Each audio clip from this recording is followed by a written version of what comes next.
আসসালামু আলাইকুম গাইজ। আজকে একটা আইসক্রিম রেসিপি নিয়ে এলাম তোমাদের সামনে।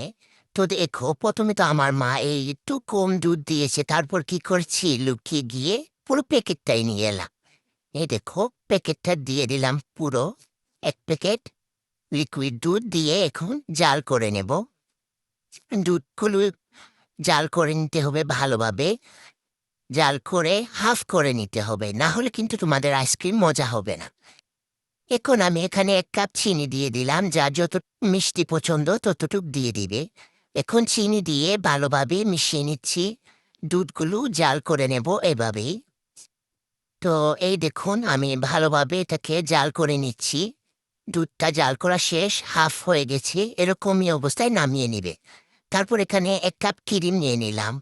খরচ তো করতেই হবে মজার জিনিস খেতে হলে গাইজ। এ দেখো, আমি ১ কাপ ক্রিম নিয়ে নিয়েছি। এখন বিট করে নেব ভালোভাবে। এটাকে ভালোভাবে বিট করে নিতে হবে। যত ভালো ক্রিম হবে তত ভালো আইসক্রিম হবে। ক্রিমটা ভালোভাবে ফোম করে নেব। দেখো আমি কিভাবে ফোম করে নিচ্ছি। আর তোমাদের আমার ভিডিওগুলো ভালো লাগলে অবশ্যই একটা লাইক দিয়ে যাবে। এই দেখো, আমি বিট করে নিচ্ছি। এখন আমি এক হাতে ক্যামেরা ধরেছি, এক হাতে বিট করছি। এখন আমার ভাইকে বললাম যে একটু কনডেন্স মিল্কটা দিয়ে দে, কিন্তু ও তো একটা আকাইমাটারে কাজে লাগাইছি। এই দেখো, এত স্লো, এত অলস, কি বলবো গাইজ, এত লেজি।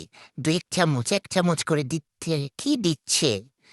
এই দেখো, এত স্লো, কি বলবো। তারপর বললাম তোকে দিয়ে আর হবে না। তারপর আম্মুকে ডেকে আনলাম, বললাম তুমিই দিয়ে দাও। তারপর এ দেখো, দিয়ে দিচ্ছে। ওরা সবাই হেল্প করছে আইসক্রিম খাওয়ার জন্য। এ দেখুন, এখন ঘন করা দুধটা দিয়ে দেব। দুধটা দিয়ে বিট করে নেব। এই দেখো, আম্মু দিচ্ছে ঘন দুধটা, আরও পাশ থেকে কনডেন্স মিল্কও দিচ্ছে। আচ্ছা, যে যতটুক বেশি দিলে আরো বেশি মজা হবে। এটা আমি বিট করে নিয়েছি। এখন একটা বক্সে এগুলো ভরে নিচ্ছি। দেখো, বক্সে সুন্দর করে নিয়ে নিচ্ছি গাইস। তো আমার আইসক্রিমগুলো ঢালা শেষ বক্সের ভিতরে। এখন এটা ৭-৮ ঘন্টার জন্য ফ্রিজে রেখে দেবো। ভালো হবে যদি সারা রাত তোমরা রেখে দাও ফ্রিজের মধ্যে। আর কিছু আইসক্রিম আমার বেঁচে গিয়েছিল, তাই একটা আইসক্রিম মোল্ডেও ঢেলে নিচ্ছি। তো আমার আইসক্রিম মোল্ডেও ঢালা শেষ। এখন সকালে এগুলো খাবার পালা। এই দেখো, সকালে গাইস কত সুন্দর আইসক্রিম হয়েছে, পুরো পারফেক্ট আইসক্রিম হয়েছে। এখন একটা চামচের সাহায্যে নিয়ে নেব একটা বাটিতে। এই দেখো গাইস, কত সুন্দর পারফেক্ট আইসক্রিম হয়েছে। দোকানের থেকে আর কিনাই লাগবে না। এই দেখো, উপর থেকে কিছু চকলেট দিয়ে দিচ্ছি। ইয়াম্মি, এত মজার আইসক্রিম হয়েছে গাইস, কি বলবো। আমি ভিডিও শেষে আরেক বাটি খাবো। এত মজার আইসক্রিম, তোমরাও খেতে চাইলে তাড়াতাড়ি দিয়ে বানাও। ভিডিওটা দেখে টাটা, বাই বাই।